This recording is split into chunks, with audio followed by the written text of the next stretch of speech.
죽음에 대해서 11번째입니다. 오늘은 이스라엘과 이방인의 그 구원에 대해서, 이스라엘은 어떻게 구원을 받고 또 이방인인 우리들은 어떻게 구원을 받는가, 그런 부분에 대해서 설명을 해드리도록 하겠습니다.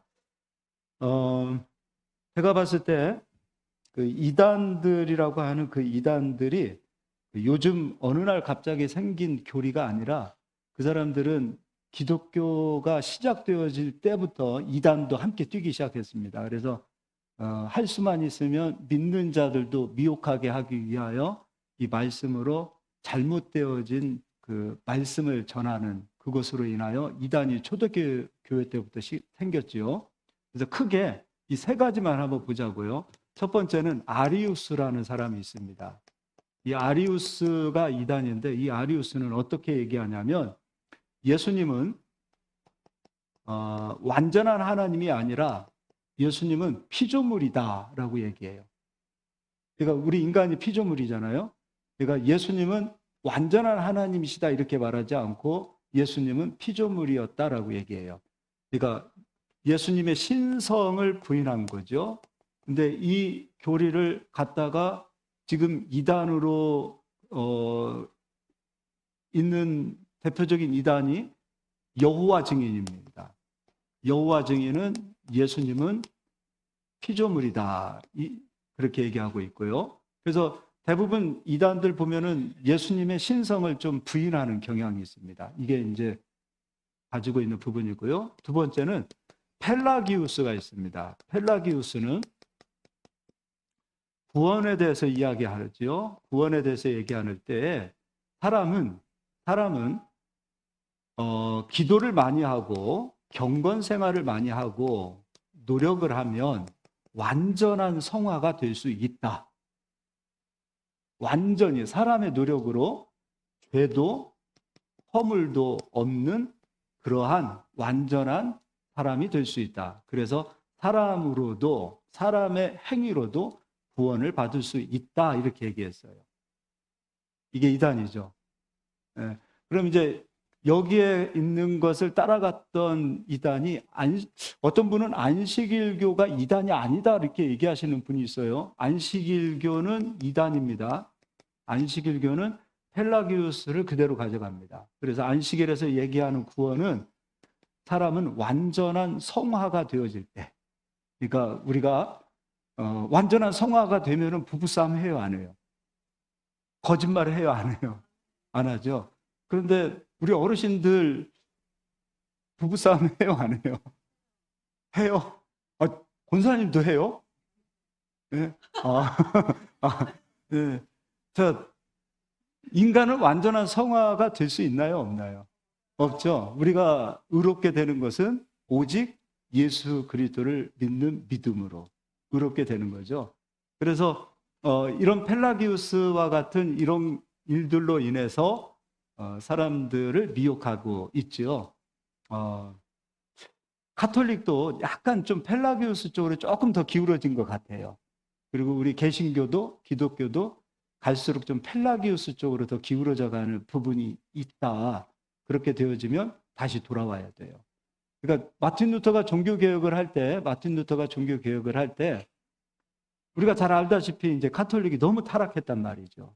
타락했을 때에 마틴 루터가 너무도 타락해 있는 그 교회를 바라볼 때에 왜 그렇게 교회가 타락했나 보았더니 이 펠라기우스 이쪽으로 너무 많이 갔어요. 그래서 구원은 면죄부도 사야 되고 구원은 우리가 돈 주고 사는 것이다, 이런 쪽으로 지나치게 인간의 어떤 거룩한 행함이 아니라 잘못되어진 그런 부분을 가리켜서 어거스틴이 아니다, 아니 마틴 루터는 아니다, 사람은 믿음으로, 오직 믿음으로 구원을 받는 것이다 라고 얘기합니다. 그러니까 당시에 펠라기우스 이단으로 정죄하기 위하여 애썼던 사람이 우리가 잘 아는 어거스틴이에요. 어거스틴은 아니다, 인간은 의로운 것이 없다, 선한 것이 없다, 우리가 구원을 받고 의롭게 되는 것은 오직 예수님 뿐이다 라고 얘기해요. 그러니까 마틴 루터는 어거스틴이 이야기했던 그 구원이 너무 희미해진 거예요. 그것을 다시 찾아온 거예요. 그럼 우리의 믿음도 펠라기우스 쪽으로 가야 됩니까? 아니면 어거스틴 쪽으로 가야 됩니까? 어거스틴 쪽으로 가야 돼요. 삼위일체, 기독론, 이 모든 것들을 어거스틴이 세웠지요. 그리고 세 번째는요, 조금 많이 미혹되어지는 것이 무엇이냐면 바로 종말론인 것 같아요. 종말론 가운데 세대주의 종말론 이런 얘기하죠. 여호와 증인도 지상낙원이 어디에서 세워진다 그래요? 이 땅에서 세워진다 그러죠. 신천지도 땅에서 그렇죠. 그러니까 종말론은 어떻든 간에 종말론으로 사람들을 제일 많이 미혹하고 있다. 모든 이단들의 특징은 다 종말론이 잘못되어져 있다. 저희가 지금 죽음에 대하여 계속 해오면서 그 마지막 때 나타나는 그 종말에 대해서까지도 설명을 해드렸죠. 그것만 들어도 여호와 증인이 말하는 것, 그리고 신천지가 말하는 것, 그리고 이단들이 말하는 것, 뭐 미랄 성교라고 하죠. 그런 종교들이 말하는 것들도 다 잘못됐다라는 거죠.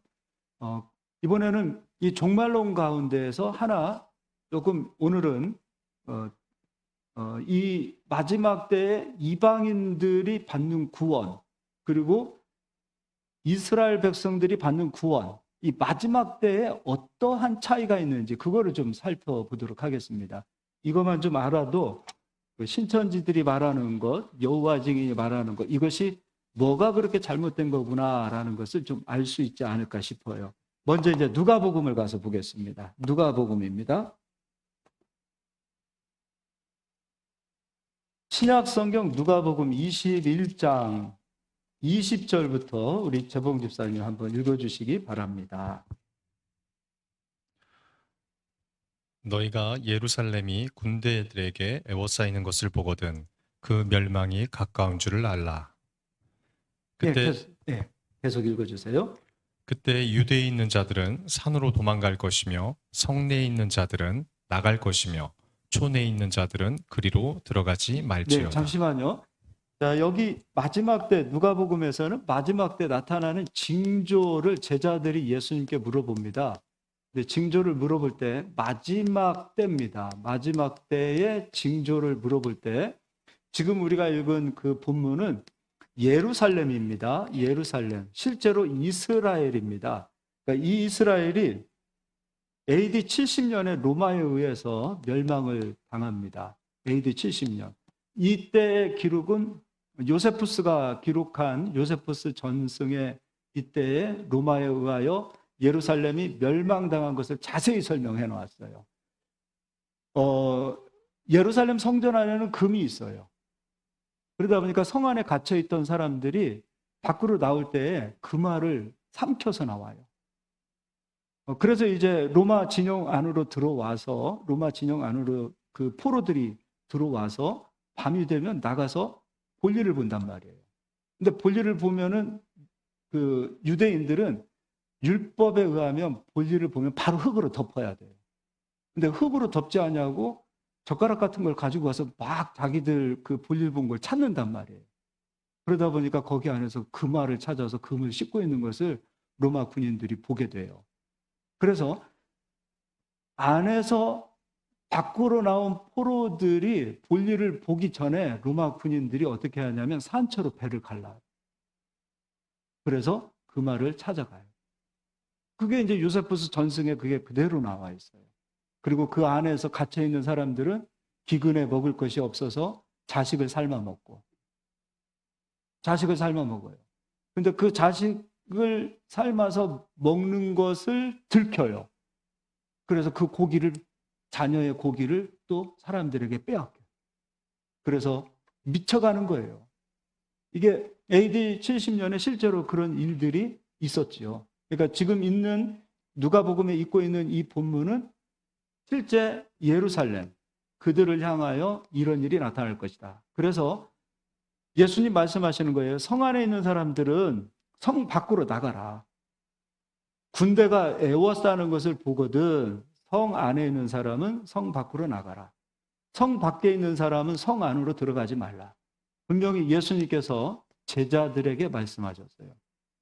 그럼 이때 예수님의 말씀을 마음에 담아 둔 사람들은 예루살렘의 군대들이 에워싸우는 것을 보게 되면 성 안에 있는 사람들은 나오면 되겠죠. 그리고 밖에 있는 사람들은 안으로 들어가면 안 되겠죠. 근데 마음에 말씀을 두지 않는 사람들은 말씀을 무시하고 성으로 들어가든지 성 밖에서 나오든지 할 거 아닙니까? 그러니까 구원은 예루살렘에게도 똑같아요. 예수님의 말씀이 그들에게 구원을 주는 거죠. 이게 마지막 때 나타나는 현상과 이방인들과의 나타나는 현상도 똑같아요. 하나님의 말씀을 마음에 두는 사람이 돼야 돼요. 그러니까 종말을 얘기할 때 누군가가 신령해서 꿈을 꾸고 환상을 보고 몇 월 며칠 이런 얘기하는 이야기에 마음을 빼앗기면 안 되는 거예요. 마지막 때 나타나는 모든 현상은 성경에 다 기록되어져 있어요. 근데 성경은 말씀에 마음에 두지 아니하고 사람들의 말에 마음을 빼앗기면 미혹되는 거예요. 자, 이제 또 읽어주시기 바랍니다. 23절. 그날에는 아이 벤 자들과 젖 먹이는 자들에게 화가 있으리니 이는 땅에 큰 환난과 이 백성에게 진노가 있겠음이로다. 예. 24절. 그들이 칼날에 죽음을 당하며 모든 이방에 사로잡혀 가겠고 예루살렘은 이방인이 때가 차기까지 이방인들에게 밟히리라. 예, 이 예루살렘은 언제까지 밟힌다고요? 어느 때가 찰 때까지? 이방인의 때가 차기까지죠? 자, 이거 기억해 두세요. 이방인의 때가 차기까지 예루살렘은 밟히리라. 그러니까 지금 읽었던 본문 말씀은 유대인들을 향하여 한 말씀이에요. 실제 이스라엘 사람들을 향해서 하신 말씀이에요. 너희들이 밟히리라. 그런데 언제까지? 이방인의 때가 차기까지. 이렇게 말씀하고 계세요. 그러면 이제 그 뒤도 읽어볼까요? 25절입니다. 1월 성신에는 징조가 있겠고 땅에서는 민족들이 바다와 파도의 성난 소리로 인하여 혼란 중에 공고하리라. 네. 마지막 때 이제 나타나는 현상입니다. 이방인의 때가 차게 되어질 때에 이제 나타나는 현상은 이제 하늘에 1월 성신, 하늘에 징조들이 생기기 시작해요. 그래서 땅에는 민족들이 바다와 파도의 성난 소리는 뭐가 되는 거죠? 쓰나미가 되는 거죠. 지진, 기근들이 오는 거예요. 그래서 혼란 중에 공고하리라. 25절, 26절. 사람들이 세상에 임할 일을 생각하고 무서워함으로 기절하리니 이는 하늘의 권능들이 흔들리겠습니다. 그러니까 마지막 때는 이 세상의 자연적인 환경, 지구의 환경 이런 것을 우리가 눈으로 보면서 우리가 그거를 인간의 힘으로 막을 수 없다. 그렇기 때문에 사람들이 마지막 때 오는 그 재앙으로 인하여 기절하게 되는 거예요. 과학자들도 얘기하잖아요. 지구가 서서히 죽어가고 있다. 그런데도 우리가 인간이 노력해서 이걸 막을 수 있는 것은 없다라는 거예요. 자, 그러면 이제 로마서를 가서 보겠습니다. 로마서 11장입니다. 마지막 때 얘기하니까 좀 마음이 무거워지죠? 네. 로마서 11장 1절, 2절 읽어주시기 바랍니다. 그러므로 내가 말하노니 하나님이 자기 백성을 버리셨느냐? 그럴 수 없느니라. 나도 이스라엘인이요 아브라함의 씨에서 난 자요 베냐민 지파라. 하나님이 그 미리 아신 자기 백성을 버리지 아니셨나니 너희가 성경이 엘리야를 가리켜 말한 것을 알지 못하느냐? 그가 이스라엘을 하나님께 고발하되. 바울이 생각했을 때 유대인은 갈수록 복음을 거부한단 말이죠. 그런데 이방인들은 복음을 받고 성령이 이방인에게 임한단 말이죠. 그게 의문점이었어요. 분명히 이스라엘은 하나님의 선택되어진 백성인데 왜 유대인들은 갈수록 복음을 거부하고 거부할 뿐만 아니라 복음을 방해해요. 그러니까 복음 전하는 자들을 회방하고 방해한단 말이죠. 그런데 유대인 이방인들인 우리들은 복음을 전하면 복음을 받아들일 뿐만 아니라 복음을 받아들이는 그곳에 하나님의 성령이 막 임하신단 말이죠. 그래서 얼마나 고통스러웠겠어요. 자기도 이스라엘 백성인데. 그런데 하나님께서 말씀하세요. 나 이스라엘 버리지 않았다. 하나님은 자기 백성 절대로 버리지 않으신다. 그러면 이제 그 뒤에 13절을 보도록 하겠습니다. 내가 이방인인 너희에게 말하노라.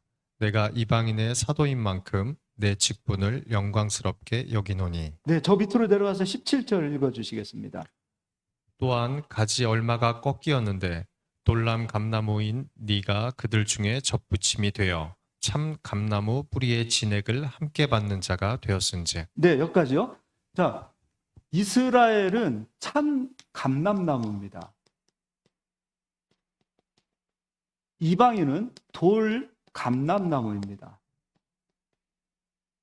그런데 참 감람나무는 특징이 열매를 맺습니다. 돌 감람나무는 뿌리가 있고 가지가 있다 하더라도 돌 감람나무에서는 열매가 맺혀지지 않습니다. 그래서 돌 감람나무가 열매를 맺게 하기 위해서는 참 감람나무에 접붙임을 합니다. 그리고 황 집사님 이거 아시죠? 가지를 접붙이는 거.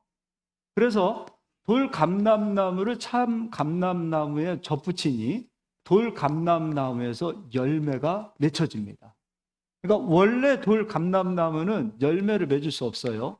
그런데 참 감람나무에 접붙임을 받으니 감람나무가 열매를 맺게 되더라.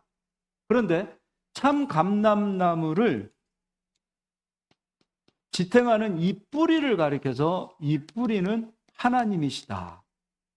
근데 어떻게 비교하냐면 참 감람나무는 유대인, 이스라엘이고 돌 감람나무는 이방인이다 이거예요. 그러니까 이방인은 스스로 열매를 맺을 수 없는 자다.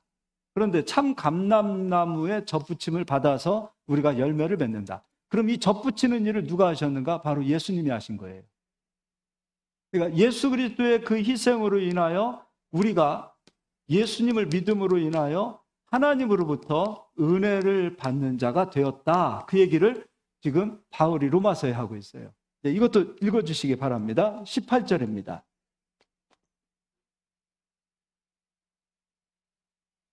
향하여 자랑하지 말라. 자랑할지라도 내가 뿌리를 보존하는 것이 아니요 뿌리가 너를 보존하는 것이니라. 뿌리는 하나님이시라는 거죠. 그래서 우리가 구원받은 거 자랑하면 안 된다는 거예요. 이스라엘을 향하여 너희들이 넘어진 것은 니들 죄 때문이다 하고 그들을 비난하지 마라 이거예요. 왜 그러냐면 12절에 이건 제가 읽어드릴게요. 그들의 넘어짐이 세상의 풍성함이 되며 그들의 실패가 이방인의 풍성함이 되거든 하물며 그들의 충만함이리요. 그러니까 하나님께서 이스라엘을 잠시 복음의 은혜에서 그 눈을 가려놓으셨다는 거예요. 하나님께서 의도적으로. 그러나 절대 버리지는 않으셨다. 그래서 이제 19절도 한번 읽어주시기 바랍니다. 그러면 내 말이 가지들이 꺾인 것은 나로 접붙임을 받게 하려 함이라 하니. 계속 읽어주세요. 옳도다. 그들은 믿지 아니함으로 꺾이고 너는 믿음으로 섰느니라. 높은 마음을 품지 말고 도리어 두려워하라. 첫 번째, 자랑하지 마라. 두 번째, 높은 마음 품지 마라. 우리가 하나님의 은혜를 받았기 때문에 끝까지 겸손해야 되겠죠. 겸손해야 됩니다. 그리고 계속 또 읽어주시기 바랍니다. 21절도 하나님이 원 가지들도 아끼지 아니하셨은즉 너도 아끼지 아니하시리라. 계속 읽어주세요. 그러므로 하나님이 인자하심과 준엄하심을 보라. 넘어지는 자들에게는 준엄하신 이가 있으니 너희가 만일 하나님의 인자하심에 머물러 있으면 그 인자가 너희에게 있으리라. 그렇지 않으면 너희도 찍히는 바 되리라. 계속 읽어주세요. 그들도 믿지 아니하는데 머무르지 아니하면 접붙임을 받으리니 이는 그들을 접붙이실 능력이 하나님께 있음이라. 네, 또요. 내가 먼 돌 감람나무에서 찍힘을 받고 본성을 거슬러 좋은 감람나무에 접붙임을 받았으니 원가지인 이 사람들이야 얼마나 더 자기 감람나무에 접붙임을 받으랴. 네. 이제 중요한 게 25절입니다. 25절 읽어주시기 바랍니다. 형제들아 너희가 스스로 지혜 있다 하면서 이 신비를 너희가 모르기를 내가 원하지 아니하노니. 자, 그러면 이 신비를 너희가 모르기를 내가 원하지 아니하노니 그럼 알아야 된다는 거예요? 몰라야 된다는 거예요? 알아야 된다라는 거죠. 그래서 이 신비를 말하고 있어요. 그 신비가 무엇이냐면 이 신비는 이방인의 충만한 수가 들어오기까지 이스라엘의 더러는 우둔하게 된 것이요. 그러면 이방인의 때가 됐어요. 두 번째, 유대인 이스라엘의 구원과 이방인의 구원이 되어져 있는데 아까 누가복음에서는 예루살렘 이스라엘이 언제까지 밟히냐면 이방인의 때가 차기까지. 그럼 여기에서 보니까 이방인은 구원받는 수가 어떤 수예요? 충만의 수예요. 그럼 충만의 세는 셀 수 있는 수예요? 셀 수 없는 수예요? 그럼 우리는 구원받는 자의 수에 들어갈 때 셀 수 있는 수에 들어가는 겁니까? 셀 수 없는 수에 들어가는 겁니까? 그렇죠. 그러면 충만한 수가 이건 하나님께서 하나님 마음에 품으신 수예요. 충만한 수가 채워지고 날 때에 그때 유대인들에게 구원이 열리리라. 근데 실제로 예루살렘 지금 현재 이스라엘을 가면 예수님 믿는 사람들이 많아요. 그리고 성령의 역사가 뜨거워요. 그러니까 우리가 처음 예수님을 믿을 때 그 나라와 민족의 성령의 역사가 뜨겁듯이 지금 이스라엘의 성령의 역사가 굉장히 뜨겁습니다. 조금 전까지 마약 중독자가 갑자기 예수님을 믿고 거듭나는 역사들. 이스라엘이 생각보다 율법적이지 않아요. 굉장히 자유분방한 나라예요. 그런 자유분방한 그 나라 속에서 타락한 젊은이들, 타락한 사람들, 소망 없는 사람들이 예수님을 믿고 성령을 받아서 그들이 막 땅끝까지 복음을 전하려고 증거하는 사람들이 한두 명이 아니에요. 교회 가서 예배를 드리면 뜨겁습니다. 우리처럼 1시간 예배 드리고 끝나지가 않아요. 그 사람들 예배는 3시간, 4시간이에요. 설교를 2번 해요. 구약 성경 구절을 읽고 설교 1번 하시고 또 다음에 찬송 몇 곡 부르고 나서 신약 성경 본문 읽고 다른 목사님이 와서 설교를 또 해. 그 찬송 1시간 해요. 설교 1시간씩 해요. 그것도 2번. 근데도 흐트러지지가 않아요. 3, 4시간을 앉아서 예배를 드리는데 찬송도 우리처럼 그냥 이렇게 부르지 않아요. 뜨겁게 부릅니다. 그럼 그들이 지금 구원을 받아서 하나님의 은혜를 누림으로 찬양하고 예배하는 자들이 지금 막 세워지고 있다는 것은 얼추 하나님 보셨을 때 이방인들은 충만한 수로 구원받았다 그 얘기가 되겠죠. 그리고 사도행전 1장 8절에도 성령을 받으면 예루살렘과 온 유대와 사마리아와 땅끝까지 이르러 내 증인이 되라 그랬어요. 근데 지금 복음이 거의 땅끝까지 다 증거가 되어지고 있다라는 거예요. 그럼 이 마지막 때는 어떤 현상이 나타나는가? 이방인들은 서서히 믿음이 식어지고 마지막 때는 유대인들은 믿음이 충만해져요. 우리 지금 어르신들 계시죠? 10년, 20년, 30년 전의 뜨거움과 지금이 같습니까? 많이 달라진 거 느끼실 거예요. 특히 어려서 신앙생활을 하셨던 우리 장로님 세대 같은 분들은 그때 예배와 지금 예배가 달라요.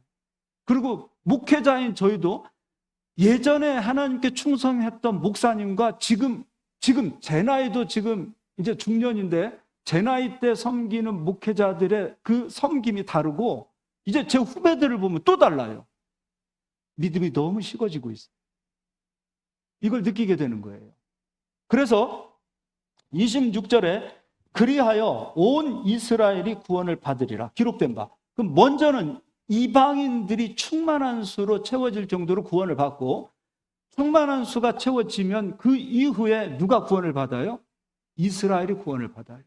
근데 실제로 그게 나타났죠. AD 70년에 로마에 의하여 이스라엘이 전 세계로 흩어졌습니다. 나라가 없이 근 2000년 동안 살게 되어졌어요. 얼마나 이들이 짓밟혔는지 몰라요. 그러니까 히틀러에 의해서 뭐 600만이, 1000만이 죽었다? 그거보다 더 많이 죽은 숫자가 러시아에서 스탈린에도 죽고요. 뭐 헝가리, 유럽 전체에서 이들이 떠돌이 생활하면서 얼마나 매맞는 생활을 했는지 몰라요. 그래서 유대인들 그 경제를 보면 세계 금, 보석 다 누가 점령하고 있어요? 유대인들이 다 점령하고 있어요. 왜요? 이 종이래된 이 화폐는 가치가 없는 거예요, 그들에게. 왜냐하면 지금 대한민국에서 그들이 살고 있다? 그럼 여기서 미움을 받으면 중국으로 쫓겨나요. 그럼 중국 땅으로 가게 되어지면 화폐를 쓸 수가 없는 거예요. 그러면 전 세계 어디를 가든지 쓸 수 있는 화폐는 금, 보석 이거밖에 없는 거예요. 그래서 그들이 돈, 경제 이거 잡게 되어진 배경도 사실 은행이라는 이 모든 기반을 닦은 사람들도 유대인이죠. 왜 그 사람들이 의지할 것은 땅을 소유할 수 없으니까 돈을 소유하게 된 거고요. 어떤 건물을 소유할 수 없으니까 돈을 소유하게 된 거예요. 이게 이들의 역사였단 말이죠. 밟히고 늘 핍박받고 늘 고난을 받았어요. 언제까지요? 이방인이 충만한 수로 채워지기까지. 그리고 지금 이스라엘이 회복되어졌죠. 저 중동 땅에서 저 조그만한 나라가 그냥 주변국에 있는 나라들 다 두드러 패고 있잖아요. 저 작은 나라가. 그러니까 하나님께서는 자기 백성을, 선택한 백성을 절대로 버리시지 않는다. 우리도 마찬가지로 하나님께서 우리를 택하셨으면 하나님께서 우리를 버리십니까? 안 버리십니까? 안 버리십니다. 믿으십니까? 근데 그 말씀 성경에 있나요? 예, 요한복음을 한번 읽어보도록 하겠습니다. 요한복음 10장 28절. 내가 그들에게 영생을 주노니 영원히 멸망하지 아니할 것이요 또 그들은 내 손에서 빼앗을 자가 없느니라. 예수로 인하여 영생을 받은 자는 예수님께서 절대로 당신의 손에서 당신의 백성을 빼앗기지 않으리라. 믿으시죠? 나는 예수님 겁니다. 우리는 모두 예수님 겁니다. 그럼 예수님 손에 붙들려 있는 거예요. 그리고 또 읽어주십시오. 29절입니다. 그들을 주신 내 아버지는 만물보다 크심에 아무도 아버지 손에서 빼앗을 수 없느니라. 아멘. 아버지 손에서, 예수님 손에서 절대로 빼앗기지 않으리라. 이게 하나님께서 약속하신 말씀입니다. 자, 잠시 한번 다시 정리를 하겠습니다. 구원받는 순서를 보면 먼저는 유대인입니까? 이방인입니까? 그렇죠. 이방인이 구원을 받는 숫자는 사람이 셀 수 있는 수입니까? 셀 수 없는 수입니까? 그렇죠. 이방인이 먼저 구원을 받고 하나님 마음에 드는 충만한 수가 채워졌을 때 유대인들이 구원을 얻으리라. 이게 순서적으로 되어 있다는 것이죠. 그럼 이제 요한계시록 6장을 가서 보겠습니다.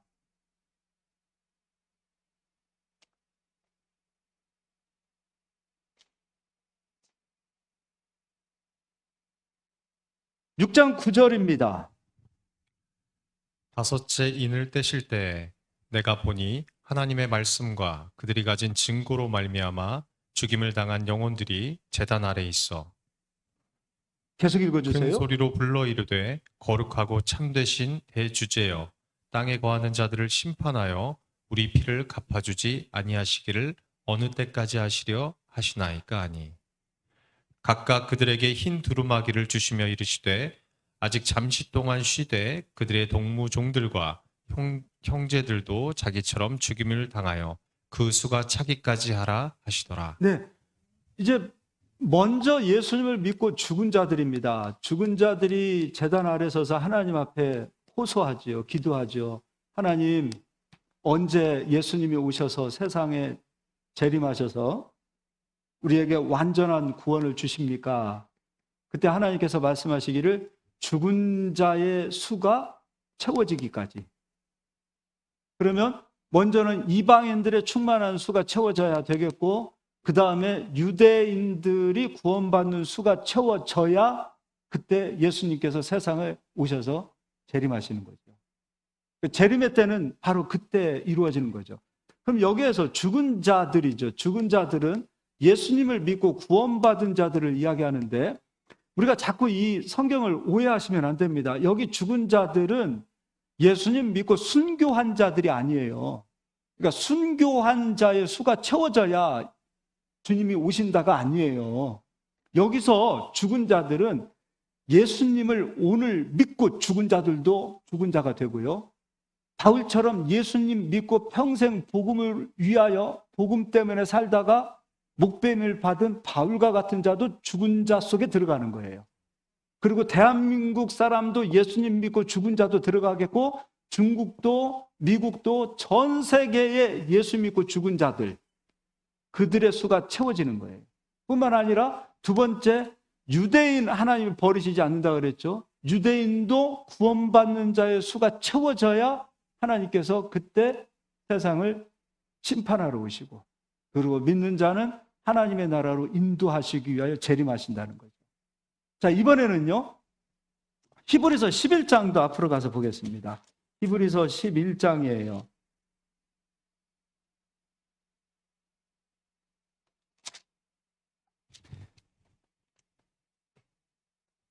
이게 처음부터 들으셨던 분들은 이게 조금 이해가 되는데, 오늘 처음 들으시는 분들은 갑자기 듣다 보니까 조금 어려울 수도 있어요. 저희 교회 유튜브에 이거 다 설교해놨으니까 시간 되시면 꼭 좀 들으시고, 한 번 듣고 알았다 하지 마시고 두 번, 세 번 들으셔서 이게 영적인 원리가 다 이렇게 되어져 있는 거구나, 그거를 믿음으로 우리 성도님들 가지셨으면 좋겠습니다. 자, 11장 38절부터 읽어주시기 바랍니다. 이런 사람은 세상이 감당하지 못하느니라. 그들이 광야와 산과 동굴과 토굴에 유리하였으니라.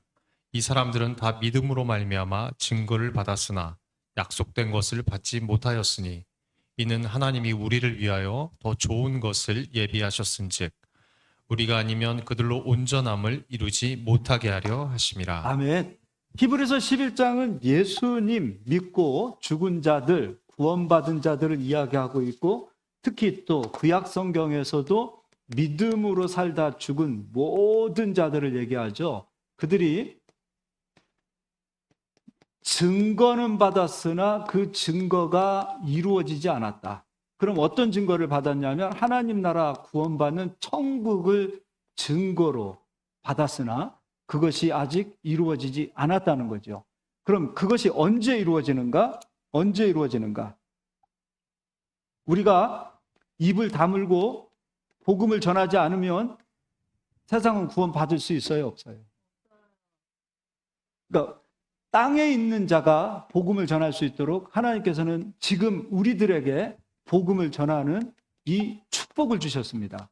이걸 우리는 사명이라고 하죠. 근데 우리가 복음 전하는 일을 우리가 쉬거나 입을 다물거나 여기에 관심을 갖지 않으면, 교회가 복음 전하는 일, 선교하는 일에 관심을 갖지 않으면 땅은 여전히 구원받는 자의 수가 채워지지 않겠죠. 그럼 교회의 사명은 뭐예요? 믿는 자의 사명은 뭐예요? 복음 전하는 거예요. 그러니까 우리가 아니면 그들이 온전하게 될 수 없다라는 것은, 지금 예수님을 믿고 죽은 자들이 죽자마자 바로 천국 간다고 설명해 드리지 않았어요?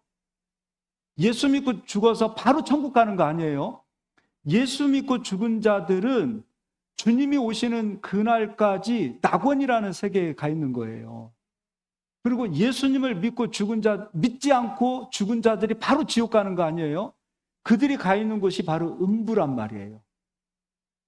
그러니까 낙원과 음부가 이렇게 나누어지는 거예요. 그래서 마지막 때 예수님이 세상에 오셔서 재림하실 때 예수님을 믿고 죽어있는 낙원에 있는 모든 자들을 다 끌어서 공중에서 이들을 영접하여 이들을 하나님의 나라로 인도하시고, 음부 세계에 갇혀있는 자들은 그 음부 자체를 불로 심판해서 그 음부 자체가 지옥으로 변하는 거예요. 그러니까 지옥이 열리는 시간, 천국이 열리는 시간은 예수님께서 세상에 심판을 하기 위하여 오실 때라는 거예요. 그래서 그럼 예수님이 세상에 언제 오시냐 이거예요. 이방인들은 충만한 수로 구원받아야 되고, 유대인도 하나님께서 보셨을 때 구원받는 수로 채워져야 그때 오신다는 거예요. 이방인도 유대인도 구원을 이루셨을 때 하나님께서 오시는 거예요. 예수님께서 다시 오시는 거예요. 이제 다시 계시록을 가서 보겠습니다. 계시록 7장입니다.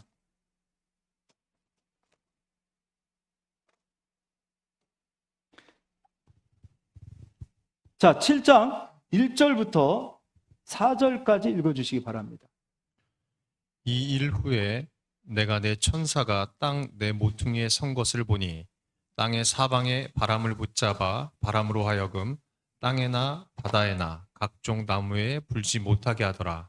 또 봄에 다른 천사가 살아계신 하나님의 인을 가지고 해돋는 데로부터 올라와서 땅과 바다를 해롭게 할 권세를 받는 네 천사를 향하여 큰 소리로 외쳐 이르되 우리가 우리 하나님의 종들의 이마에 인치기까지 땅이나 바다나 나무들을 해하지 말라 하더라. 예, 구원받는 자들을 하나님께서 인을 치신다 합니다. 구원받는 자. 그럼 하나님께서 어떻게 인을 치시는가? 에베소서 1장 13절을 읽어주시기 바랍니다. 요한계시록 7장을 접어주시고 에베소서 1장 13절. 그 안에서 너희도 진리의 말씀, 곧 너희의 구원의 복음을 듣고 그 안에서 또한 믿어 약속의 성령으로 인치심을 받았으니. 누구로 인을 치세요? 성령님으로. 근데 성령님은 언제 우리에게 인을 치시는가? 우리가 복음을 듣고. 그런데 로마서에서 복음을 전하는 자가 없으면 들을 수 없다 그랬죠. 그럼 전하는 일은 누가 하는 거예요? 성도가, 교회가 하는 거예요. 그러면 성령께서 복음을 듣고 구원을 받은 자를 너는 내 것, 나의 소유, 그 인이라는 것은 너는 내 것, 나의 소유로 하나님께서 성령으로 인을 치신다는 거예요.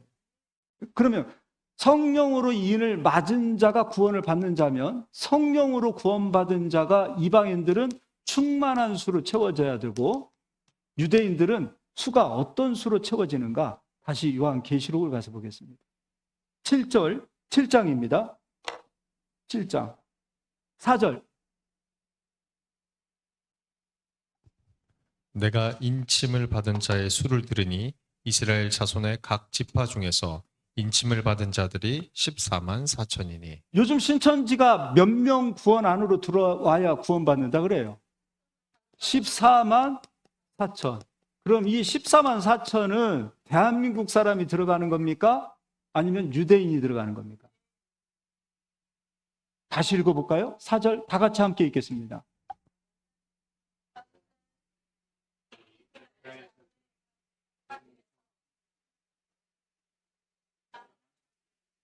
그럼 믿는 자가 예수님 믿는 우리 대한민국 사람이 유대인이 아닌 미국 사람이 14만 4천 속으로 들어가서 구원을 받는다 그러면은 구원 받는 거예요? 못 받는 거예요? 이방인들은 어디 수에 들어가야 돼요? 충만의 수에 들어가야 되죠. 근데 왜 신천지에서 14만 4천 안으로 들어와야 구원받는다 그러면은 죽기 살기로 들어가죠?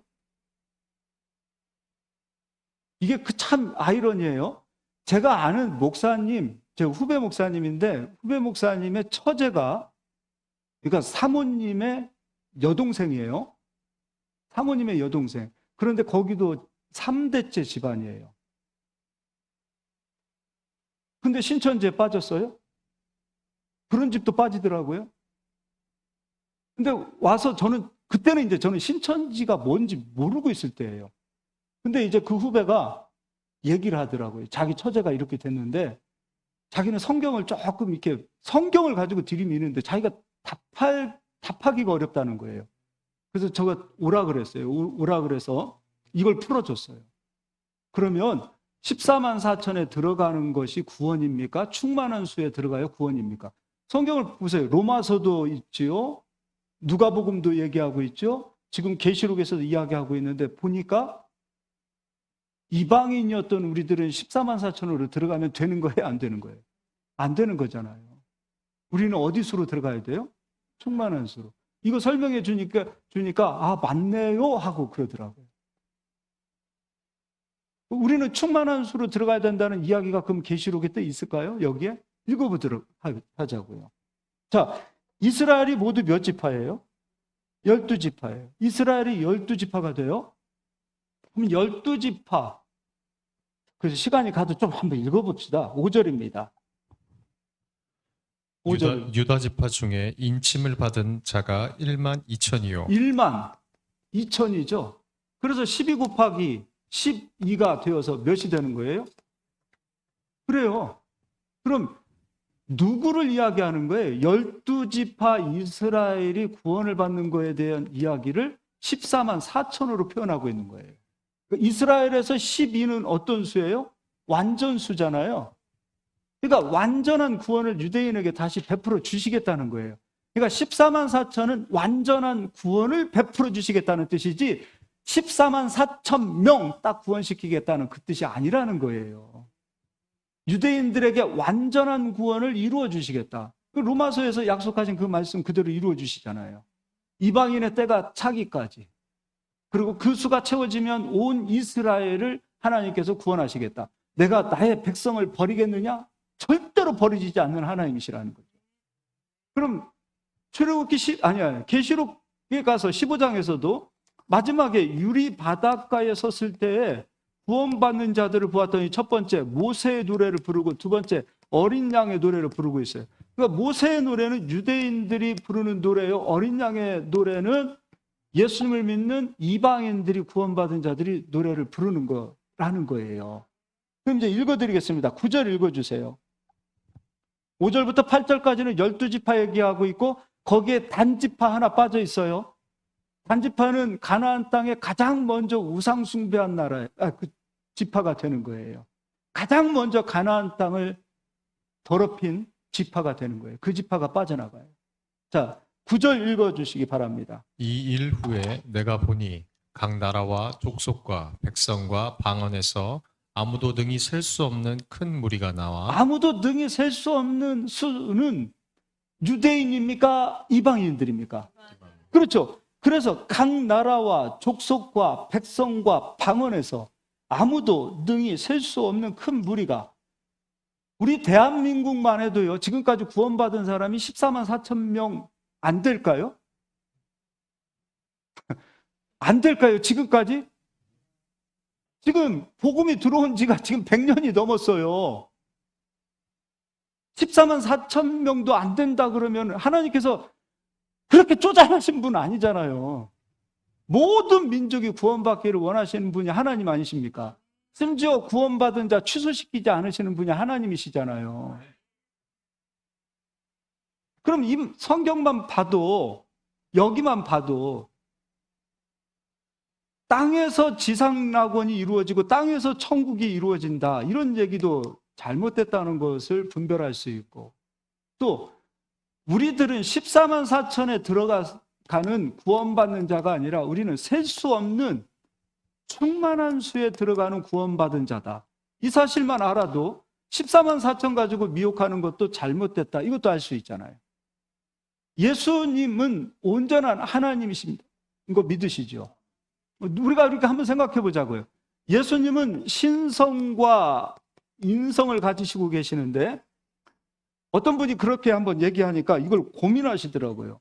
신성은 몇 프로고 인성은 몇 프로입니까? 이렇게 얘기하시는. 그러면 아까 첫 번째 얘기했어요. 누구 주의가 되는 거예요? 아리우스 주의가 되는 거예요. 예수님은 100% 완전한 하나님이십니다. 성령으로 잉태하신 하나님이세요. 그리고 예수님은 완전한 인간으로 오셔서 우리 죄를 짊어지신 거예요. 하나님께서 완전한 인간으로 오셔서 우리 죄를 짊어지시고 우리 죄의 값을 치러주셨습니다. 믿으시죠?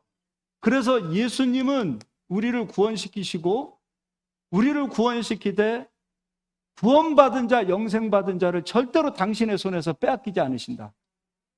그럼 한번 봅시다. 여러분, 구원의 확신 있으십니까?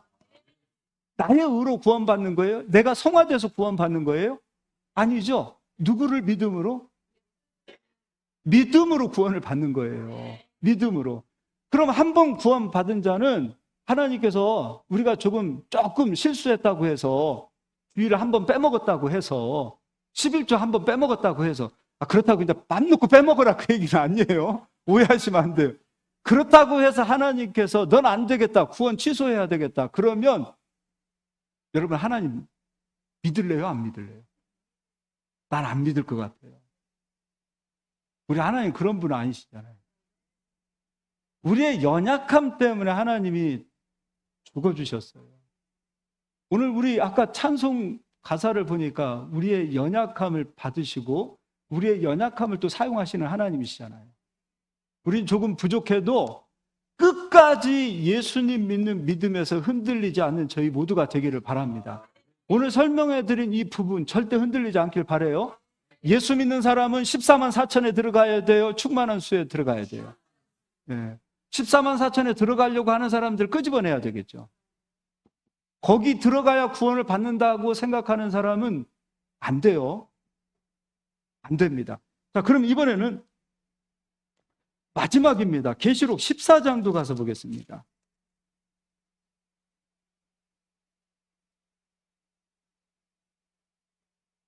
1절입니다.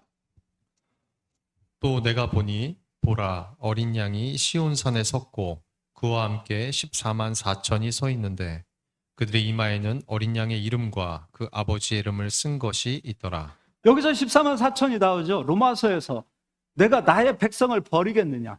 버리지 않죠. 그럼 여기서 말하는 14만 4천은 이방인들을 얘기하는 거예요? 유대인들을 얘기하는 거예요? 유대인들을 얘기하는 거예요. 그러니까 마지막 때의 구원을 보니까 순서적으로 보니까 이방인들이 충만한 수로 먼저 구원을 받고 그리고 유대인들도 완전한 또는 온전한 구원을 이루기 때문에 14만 4천이라는 수를 쓰는 거예요. 1만 2천, 10이라는 수는 완전한 수예요. 그 완전한 수 12지파가 완전한 구원을 이루는 숫자가 되어진다. 그래서 14장에서 14만 4천은 유대인들의 구원을 얘기하고 있어요. 그래서 이방인들의 구원 받는 것을 이야기하고 유대인들이 구원 받는 걸 얘기해서 그들이 다 구원을 받게 되어졌을 때 요한계시록 15장에 이제 우리가 천국에 올라가요. 천국에 올라갔을 때 유대인들 14만 4천 명이 모세의 노래를 부르고 이방인이었던 충만한 수로 구원받은 우리들이 어린 양의 노래를 부름으로 하나님께 영광의 찬송을 올려드리는 거예요. 15장 읽어보겠습니다. 15장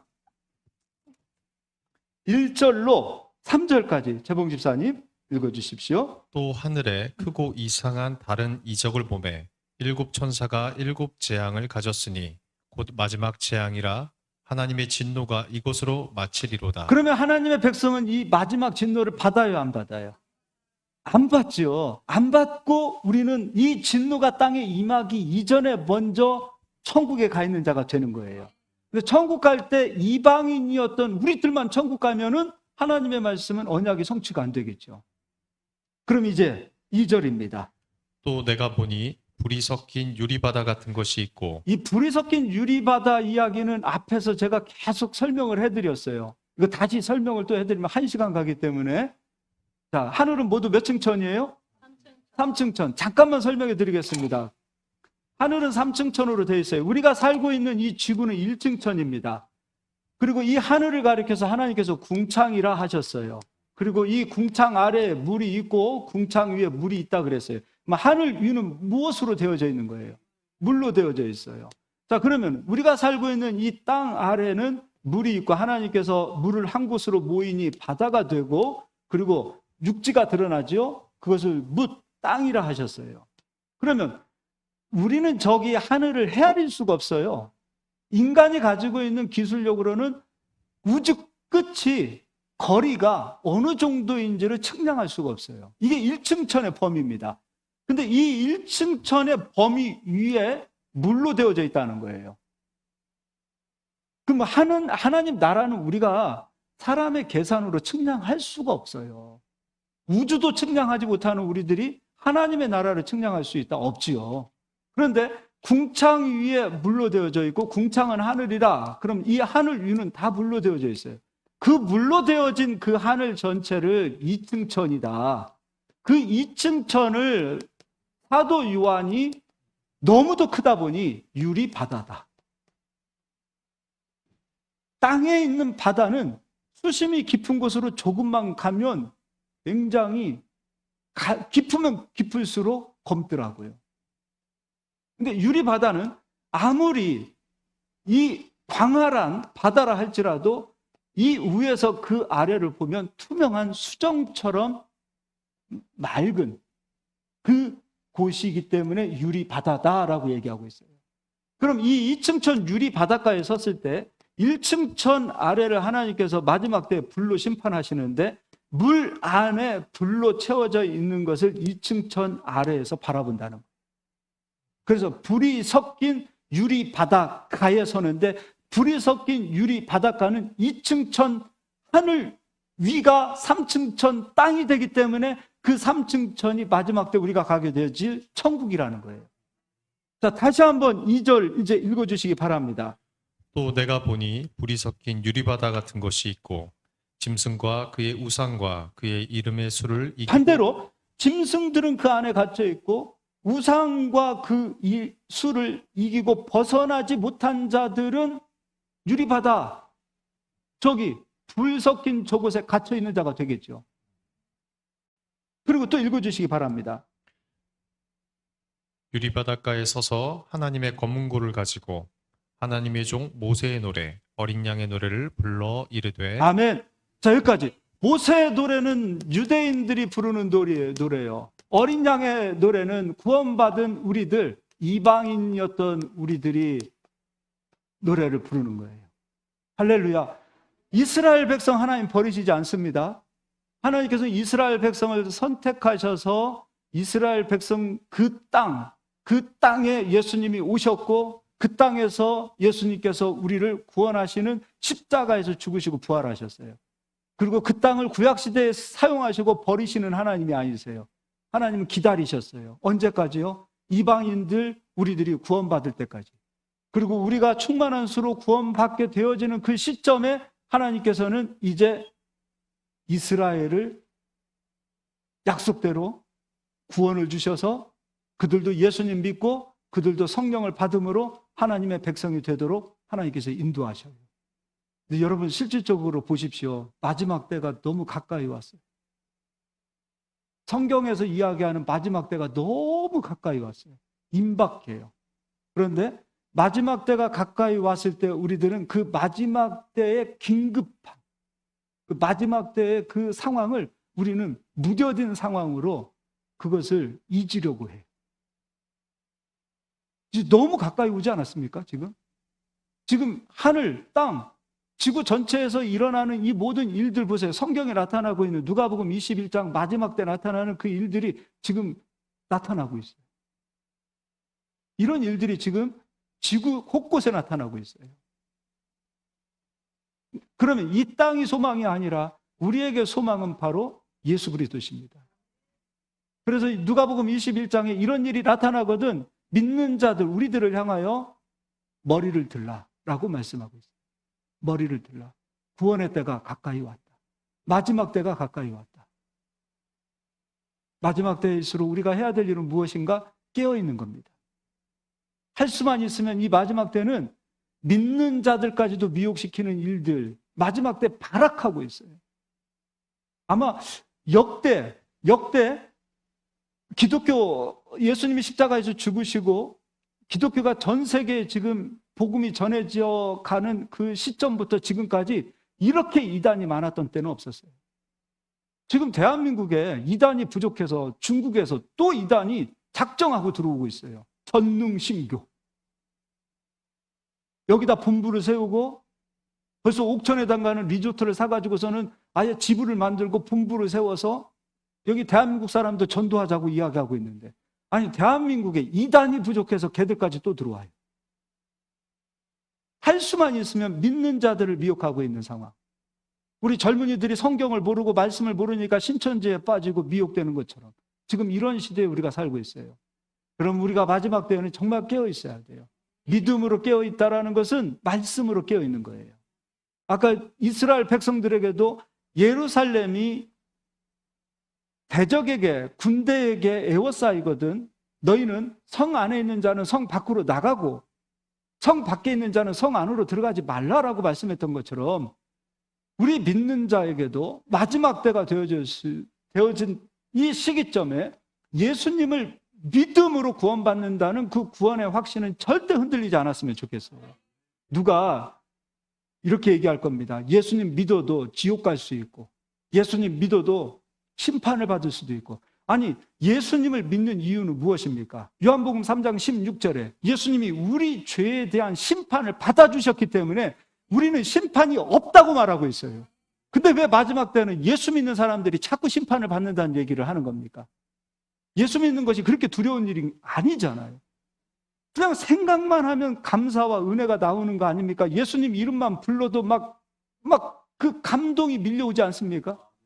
그게 되어야지. 왜 예수 믿는 자가 구원을 못 받고 심판을 받고 예수 믿는 자가 마지막 때 이 모든 멸망받는 이 심판의 재앙에 예수 믿는 자가 왜 다 참여한다는 이야기가 어디에 있습니까? 성경에. 예수 믿는 자를 하나님께서 기분 나쁘다고 구원을 취소하는 일이 어디에 있습니까? 그러니까 구원이 흔들리는 상황이 되어지니까 교회 와서도 구원의 확신이 없으니까 자꾸 구원이 이곳에 오면 구원의 확신이 있다라고 말하는데 미혹되는 거 아닙니까? 신천지 같은 이단도 여기만 구원이 있다라고 얘기하잖아요. 14만 4천 안으로 들어와야만 구원이 있다고 얘기하잖아요. 그들은 그렇게 확신 있게 얘기하는데 왜 교회에서는 예수 믿음으로 구원이 있다라고 우리가 확신 있게 말하지 못하느냐 이겁니다. 여러분, 예수님으로 우리는 구원을 받습니다. 그리고 구원 받은 자는 절대로 구원 취소되지 않습니다. 예수님은 우리를 끝까지 붙들어 주시는 구원자이십니다. 그분이 메시아예요. 구원의 확신 절대 흔들리지 않기를 소망합니다.